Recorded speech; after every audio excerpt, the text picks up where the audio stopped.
بسم اللہ الرحمن الرحیم۔ قرآن کریم کی تلاوت اور فہم و تدبر کی ضرورت۔ اپنی مذہبی کتاب کے سلسلے میں ہم مسلمانوں کا رویہ افسوسناک ہے۔ بیشتر مسلمان اس کتاب کی بنیادی تعلیمات سے بے نیاز نظر آتے ہیں۔ مسلمانوں کا متدین طبقہ قرآن پر عمل کرنے کا مدعی ضرور ہے، لیکن غور سے دیکھا جائے تو اس میں بھی نقص و تقصیر واضح ہے۔ قرآن میں مسلمانوں کو تنبیہ کی گئی کہ گزشتہ اقوام کی خرابیوں سے بچتے رہیں، لیکن ان کے حال پر سرسری نظر ڈالنے سے اندازہ ہوتا ہے کہ سابقہ اقوام کی متعدد خرابیاں موجودہ مسلمانوں میں سرایت کر چکی ہیں۔ سورہ بقرہ کی آیت نمبر 78 میں اہل کتاب اور بالمخصوص یہود کے بارے میں ارشاد ہے، اور بعض ان میں ایسے ناواقف ہیں جو کتاب میں سے کچھ بھی نہیں جانتے، ہاں بیجا امنگیں اور یوں اٹکلیں چلاتے ہیں۔ اس آیت میں امانی کا لفظ آیا ہے، جس کا ترجمہ امنگ یا آرزو ہے، لیکن حبر الامثا ابن عباس اور قتادہ رحمہ اللہ کے حوالے سے بعض علماء نے امانی کا مفہوم تلاوت لیا ہے، یعنی یہود اپنی مذہبی کتاب تورات کو یاد کرتے ہیں اور پڑھتے ضرور ہیں،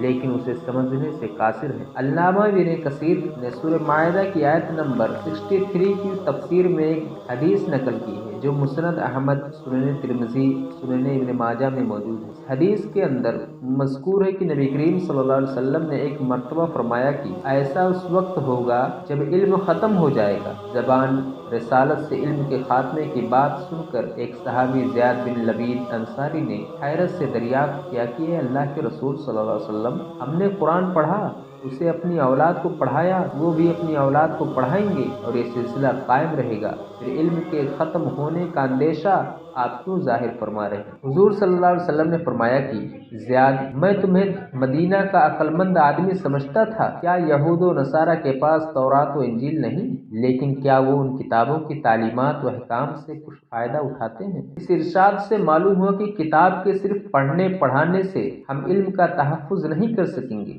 بلکہ اس کے لیے ضرورت ہے کہ اس کی تعلیمات پر عمل کی جائے۔ اسلامی شریعت سے مسلمانوں کو قرآن کی تلاوت کا حکم دے کر وحی الہی کی حفاظت کا سامان مہیا فرمایا۔ ہمیں دیگر آسمانی کتابوں کا حال معلوم ہے، جیسا کہ ہم نے بتایا کہ ان کتابوں کی عبارت اور مفہوم کچھ بھی محفوظ نہیں، لیکن قرآن کریم کو زبانی یاد کرنے سعادت مند مسلمانوں کی اتنی بڑی جماعت ہر دور میں موجود رہی ہے کہ صرف ان کے حافظہ کی مدد سے پورا قرآن احاطہ تحریر میں لایا جا سکتا ہے۔ یہ حفاظ کرام قرآن کے الفاظ و حروف کے حرکات و سکنات تک کو پوری دقت و احتیاط کے ساتھ یاد رکھتے ہیں، متشابہ آیات کے باہمی فروغ سے پوری طرح باخبر رہتے ہیں۔ یہ امت مسلمہ کا بہت بڑا کارنامہ ہے اور اسی سے ہم کو قرآن کا اعجاز سمجھ لینا چاہیے۔ اللہ کے سچے اور مخلص بندوں کی قرآن سے اثر پذیری کا تذکرہ خود قرآن میں موجود ہے۔ سورہ انفال کی آیت نمبر 2، 3، 4 کے ترجمے پر غور فرمائیے تو اندازہ ہوگا کہ سچا ایمان رکھنے والے اس قرآن سے کس طرح متاثر ہوتے ہیں اور قرآن سے ان کی فکری و عملی زندگی میں کیسی ترقی ہوتی ہے۔